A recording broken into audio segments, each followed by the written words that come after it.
Olá, eu sou o Dr. Maurício Colpas, sou médico dentista e diretor clínico da Especialitar. A minha função aqui, em termos de especialidade, é a colocação de implantes dentários. Antes de falar sobre o implante dentário em si, eu gostava de falar um pouco sobre as razões que nos levam a essa opção. Terá a ver com a perda dos dentes. Os dentes estão na nossa boca por duas funções básicas. Uma é a questão da estética e a outra é a questão da funcionalidade. A estética, porque dizem que o sorriso é o nosso cartão de visita. E a funcionalidade, porque a digestão começa na boca, é importante ter todos os dentes sadios. Quando você perde um dente, acontece uma série de outros problemas que muitas vezes não se dá conta. Primeiro, há uma movimentação dos dentes vizinhos, tentando ocupar aquele espaço que se cria. Essa movimentação cria uma dificuldade na oclusão em todos os outros dentes, porque a movimentação é grupal. Todos os dentes começam a se movimentar e a oclusão, a chave de oclusão, perde-se. O que acontece? Há um desgaste prematuro dos dentes porque a mordida fica prematura. E o que acontece também é que começam a criar espaços anti-anatômicos, o que faz o acúmulo de alimentos ser uma condicionante frequente e depois a falta de higienização ou a má condição de higienização acaba por formar cáries com maior frequência, exatamente por essa dificuldade de higienização.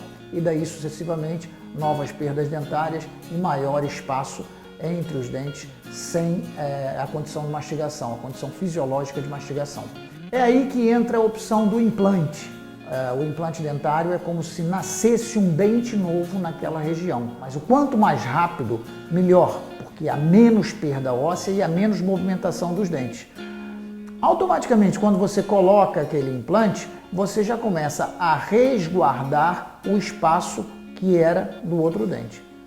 Como é que funciona isso em termos técnicos, em termos práticos? A cirurgia é feita no consultório dentário, com anestesia local e, portanto, não há dor nenhuma. Existem dúvidas que os pacientes colocam em relação à cirurgia que eu acho muito importante esclarecer. Eles dizem, eu sou diabético, eu sou HIV positivo, eu tenho problemas de tensão, eu estou grávida. Eu queria saber se isso tudo são condicionantes para colocar ou não o implante. É importante salientar que tudo isso pode ou não contribuir para a colocação do implante numa fase ou noutra. O que é importante, por exemplo, num diabético, se a pessoa for compensada, estiver em tratamento, tiver a situação equilibrada, isso não é problema nenhum. Todas essas questões são previamente informadas ao dentista, porque uma série de perguntas que é feita através da anamnese, o dentista consegue traçar, como já disse, o perfil do paciente e definir qual é a melhor estratégia de cirurgia para que corra tudo da melhor forma possível e o sucesso seja o mais absoluto possível. Como é que é feita a cirurgia para que vocês percebam a situação? Como eu já disse, é feita anestesia e depois, através de uma incisão na mucosa, é feita uma pequena perfuração no osso, de forma que o implante seja colocado dentro daquela perfuração.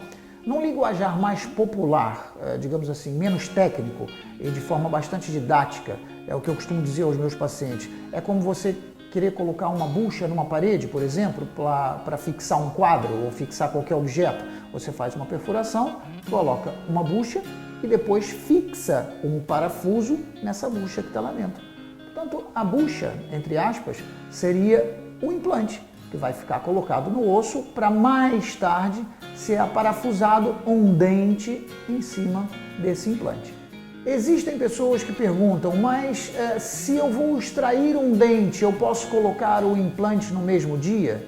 Sim, isso é possível e até faz algum sentido, porque obviamente quando você tira um dente, já lá existe um espaço remanescente, que é o espaço onde estava a raiz. O que se vai colocar é aprimorar o diâmetro desse orifício para poder inserir então o implante, e isso chama-se um implante imediato. Depois do implante colocado, o paciente vai para casa, não tem dores, é feita uma medicação pré-operatória exatamente para ter um transoperatório e um pós-operatório tranquilo, e normalmente não há muito edema, às vezes acontece de ficar pouca coisa inchada ou um pouquinho roxo, ou que depois passa também com muita facilidade. mas o período de cicatrização ou de osteointegração, que é a colagem do implante ao osso, dura cerca de 2 a 3 meses, dependendo de cada paciente. E depois dessa fase, é que nós vamos iniciar então a segunda fase, que é a colocação da prótese, da coroa ou da prótese sobre o implante. Tem pessoas que colocam uma prótese imediata, com carga imediata, mas contudo será sempre uma prótese provisória e posteriormente, ao longo do segundo, terceiro mês, é que se vai então trocar essa prótese provisória por uma prótese definitiva. A maioria dos casos os dentes são fixos e depois a questão da higienização é feita de forma intraoral. Eu vou deixar um desafio para você e que pode ser facilmente observado. Chega na frente de um espelho, observa a sua boca, os seus dentes, veja se há perda de dentes, se há espaços dentários e se eventualmente os dentes antagonistas e os dentes laterais, se eles já se movimentaram diminuindo esse espaço remanescente. Talvez esse seja o momento ideal para você procurar a nossa consulta e, sem compromisso nenhum, vermos qual é a melhor estratégia de substituição desses dentes. E também no caso das pessoas que usam próteses totais, placas superiores ou inferiores, ou mesmo as duas, e que sentem-se desconfortáveis porque mexem-se com muita frequência e utilizam muitas colas para que elas ficam aderidas na posição normal da boca. Essa também é uma boa alternativa de colocar então seus dentinhos fixos sem passar por essa situação desgostosa e desconfortável que é a movimentação e o excesso de colas. Fica então esse desafio para vocês e eu aguardo um contato seu, como disse, sem compromisso nenhum, para vermos qual é a melhor possibilidade de resolvermos o seu problema.